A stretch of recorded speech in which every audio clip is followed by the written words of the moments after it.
Hey guys! So what I'm going to try to do is redo my entire live stream because the one that I did is, hey guys, doing a so what I'm going to try to do is redo my entire live stream because the one that I did is, hey guys,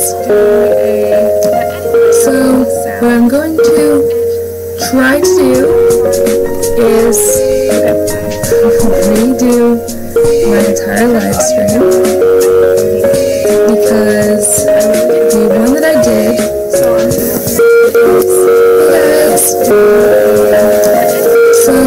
what I'm going to try to do is redo my entire live stream because the one that I did so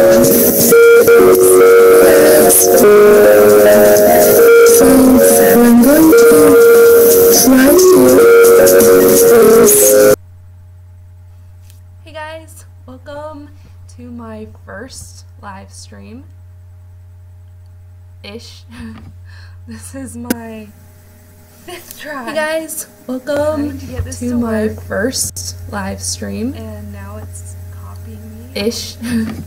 This is my 5th try. Hey guys, welcome to my first live stream. So we're gonna go with that. Let's hope it plays. I'm really hoping that it works. I'm gonna periodically, if you see me put my phone to my ear like this, that's gonna be me checking to make sure that the audio is not just first time, no video. Second time trying to upload, it echoed. I did an entire 30-minute upload and it echoed and it was just too annoying, and I was like, I can't do this to these people. I want them to be able to listen, to hear what I have to say, and to not have to hear it echoing, because it was so annoying. Third time, there was music playing in the background. I don't have music scheduled on anything. No idea. Fourth time, just now, the video cut out again. So I was like, what? And this is the 5th time. In addition to what I tried last night, which was to record a video and to get it to upload, which also didn't work. But here I am today, guys. The reason I didn't get a whole lot done last night was the fact that I was actually preaching last night at my church for the best youth group in the world. #Illuminate. Love you guys. I hope you guys liked my sermon last night, those of you who watched. And yeah, that's really all I have to say about that. I had fun. It was interesting. It was a new concept for me. I would also like to apologize if the audio is weird in this upcoming live stream, the rest of this, because this is my first time trying this, guys. I have no idea what I'm doing. And another apology, as this is my first time live streaming, obviously, my other videos are all edited. So if you hear a whole lot of ums or pauses, that's me trying to gather my thoughts. And you don't see that in my other videos because those aren't live streams and I edit it out. So, I hope this goes well. Hope this is not another crazy 30-minute live stream. And before we get started, I'm actually going to check on my thingamajiggy and play some sound into my ear so that I know that it's working.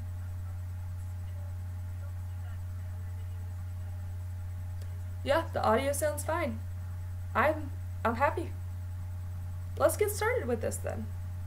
So, my theme for today is friends, obviously. This is going to be part 1 of 3 parts, and they're going to be kind of focusing around what kind of friendships you want to have and what you don't want to have, and what kind of friend you should be and what kind of friend you don't want to be. and you're going to hear me bring up the golden rule of everything like 20,000 times, and I've got like 20,000 verses, which I'm just going to read sporadically, and yeah, that's going to be what happens. I haven't decided if this is going to be part of my weekly devotionals, or if I'm going to try to do this in 1 week, all 3 parts. So I might upload it again tomorrow, and I might upload again Saturday, or Sunday, or Monday or Tuesday, but I will definitely upload Wednesday. So here we are again. I am going to do, today are the friendship do's and don'ts. And basically what that means is I'm going to be talking about what you do want to be as a friend, and what you do want to have as a friend, and what you don't want to be as a friend and don't want to have as a friend. And I got a bunch of verses to back me up. I've got 10 different verses, and this is probably going to take another half hour for me to read, but I'm going to do so. Okay, the first verse I have is Genesis 19:7, starting in the first book of the Bible. I figured it was a good start. It says,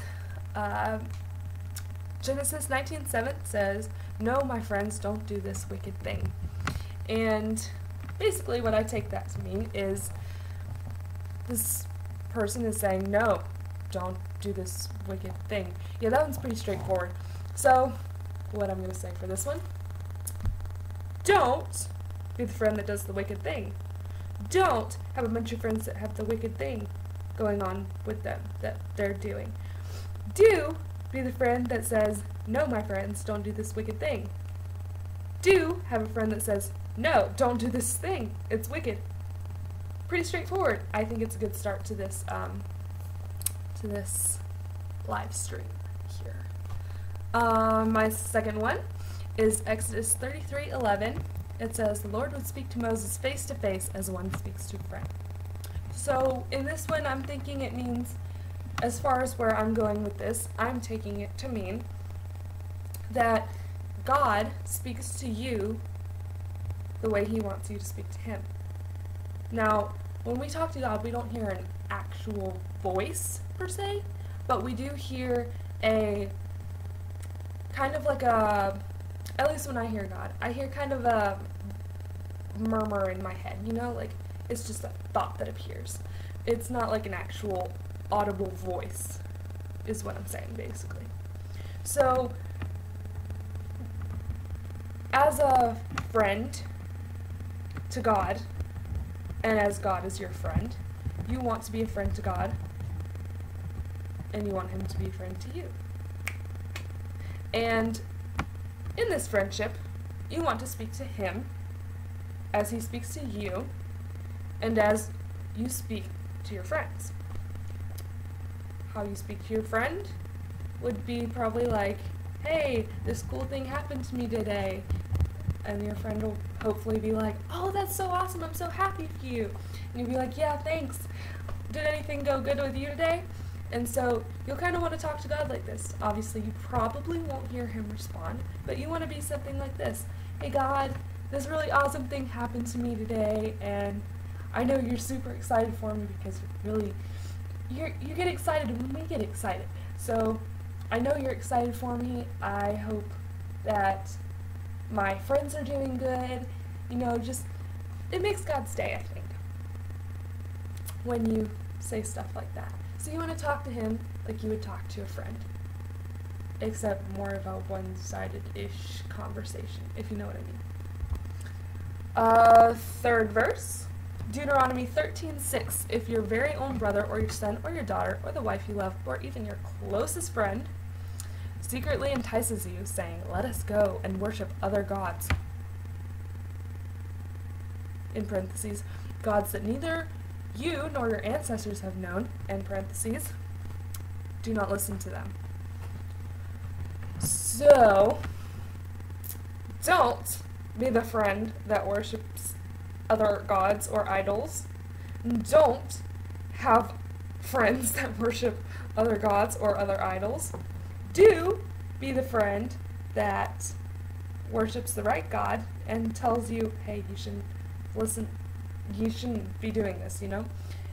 Do have a friend that tells you when you may have gotten off the path.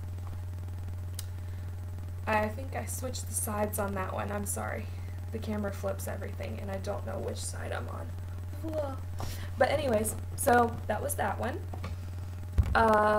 Judges 19:23 says, the owner of the house went inside and said to them, "No, my friends, don't be so vile. Since this man is my guest, don't do this outrageous thing."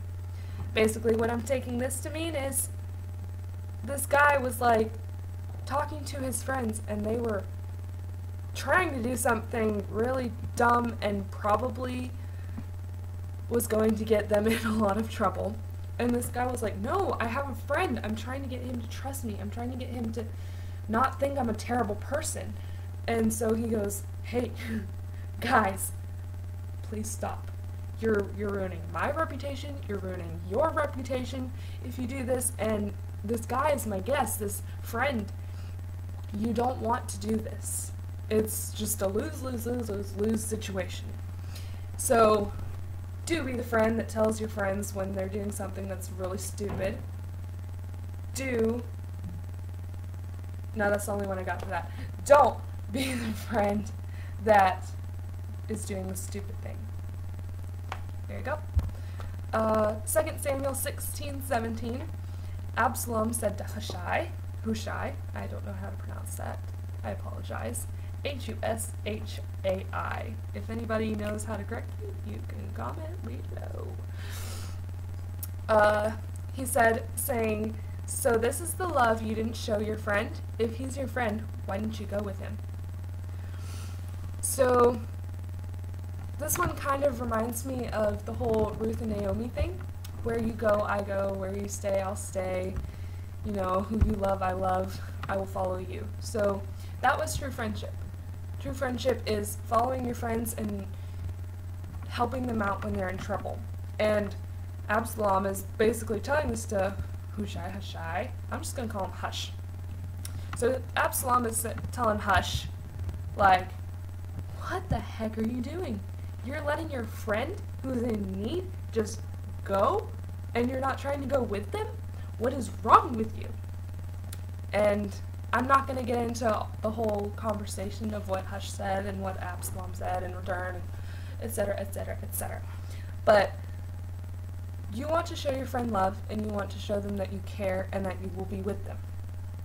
Do be the friend that loves and cares for their friend. Don't have friends that don't care about you. And know when to push someone out. Esther 6:13. And this person told Zeresh, his wife, and all his friends everything that had happened to him. This is only a piece of the scripture.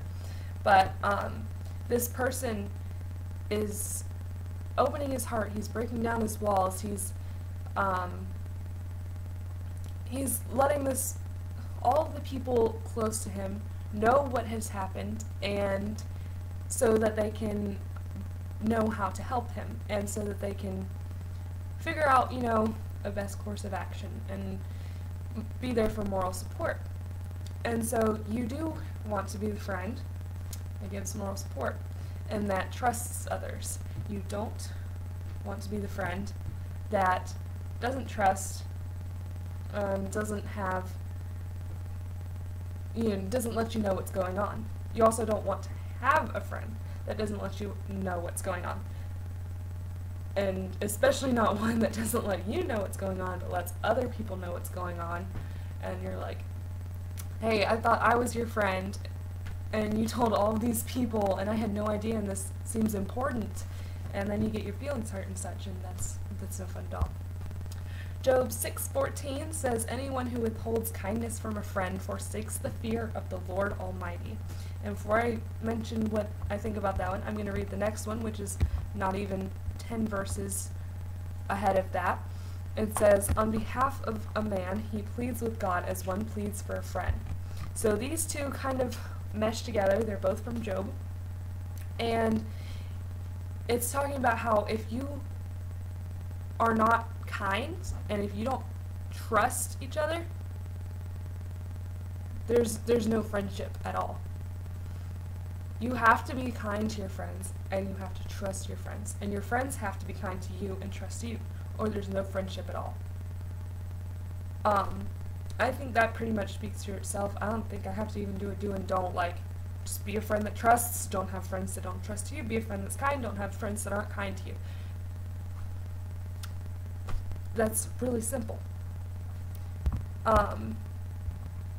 Yeah, not even an entire, this is like a chapter later, but not even like a full chapter later, it's just in the next chapter of Job. He says even more, if anyone denounces their friends for reward, the eyes of their children will fail. So I think of this as being kind of like the story of Joseph. So background, basically he has dreams. He's his dad's favorite. His dad gives him a really cool gift that his brothers envy, and they're so jealous of him that they actually throw him in a pit and leave him there to die. Except they didn't actually leave him there to die. That was just their original plan. Some Egyptians actually came by, and so they were like, hey brothers, you know what would be a good idea if we sold our brother into slavery? Wouldn't that be funny? Oh, and let's tell our dad that he died in a pack of ravenous wolves. Let's do it. It's unanimous. Cool, guys, except for you, but you're just one out of the 11 of us, so you don't count. So they actually sold their brother into slavery, which is completely against this exact verse. It says, the eyes of their children will fail if they denounce their friends for reward.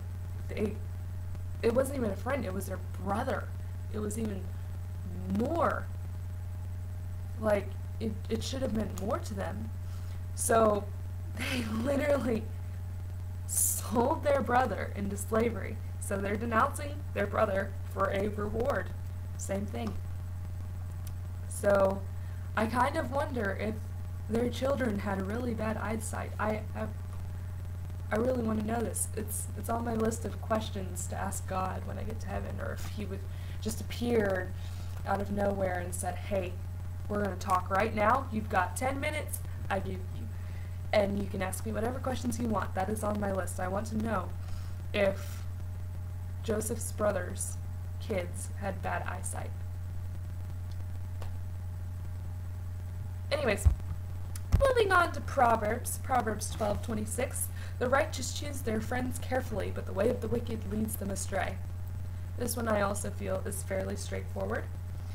Righteous, choose your friends carefully. So do be a righteous person. Do choose your friends carefully. Do have righteous friends who will choose their friends carefully. Don't be a wicked person who leads friends astray. Don't have wicked friends who lead you astray. Also, if you and your friends are righteous, you'll probably all find each other and form a little group because you're all kind of looking for the same type of friend. So it forms a nice circle. So yeah, there's that one. And that is actually my last verse for the night. I'm wondering if this took significantly less time than my last one. Nope, it took about the same amount of time as my last one. Yeah, that's all I've got for you guys today. So those are the do's and the don'ts of friendship and of what they should look like. So friendship part 1 is do's and don'ts. Friendship part 2 is going to be more of what to look for in a friend. I kind of covered a little bit of that tonight and what, your friendship should already look like. But if you're looking for new friends, like say you had a lot of the don'ts and the don't wants, and you're like, I need to look for more friends. Next week I'll be talking about, or next live upload, I will be talking about what you should look for in a friend. And I think that's all. I'm hoping the audio went really well from what I had. I apologize if it didn't. I sincerely apologize if it didn't.